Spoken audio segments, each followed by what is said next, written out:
Welcome to GV news. అంగరంగ వైభవంగా బుగ్గారం పోచలమ్మ జాతర రథోత్సవం తండోపతండాలుగా తరలి వచ్చిన భక్తజనం. వివిధ జిల్లాలతో పాటు అంతరాష్ట్రాల నుండి వచ్చి మొక్కులు తీర్చుకున్న భక్తులు. జగిత్యాల జిల్లా బుగ్గారం మండల కేంద్రంలో సోమవారం శ్రీ ముత్యాల పోచమ్మ నల్లపోచమ్మల జాతర రథోత్సవం అంగరంగ వైభవంగా జరిగింది. తండోపతండాలుగా భక్తజనం వివిధ జిల్లాల నుండి అంతరాష్ట్రాల నుండి వేలాదిగా తరలి వచ్చారు. ఆలయ కమిటీ చైర్మన్ మసర్తి నర్సయ్య ఆధ్వర్యంలో జరిగిన ఈ జాతరకు భారీగా ఏర్పాట్లు చేశారు.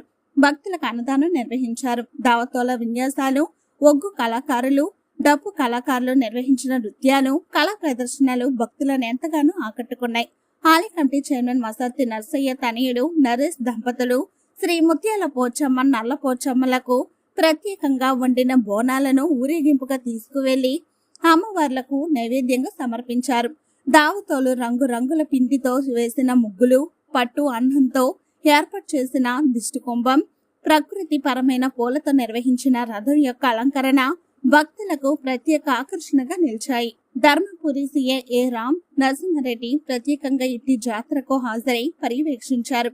పోలీసు సిబ్బందితో కలిసి భక్తులు ఎలాంటి ఇబ్బందులు కలగకుండా నివారించారు.